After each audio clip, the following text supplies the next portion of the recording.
அன்பு உறவுகளே, பொதுவாக யாரையெல்லாம் சிலுவையில் அறைகிறார்களோ அவருடைய நாவை அறுத்து விடுவார்களாம்.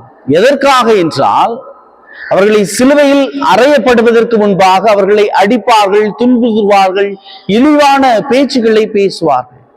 இவர்கள் அந்த வழிகளை தாங்க முடியாமல் சுற்றி இருப்பவர்களை பற்றி அவதூறாக பேசுவார்களாம்.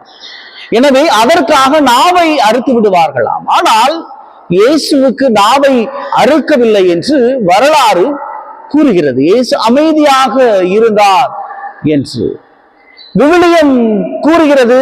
மற்றவர்களை பற்றி புறம் கூறும் நாவை அறுத்துவிடு என்று.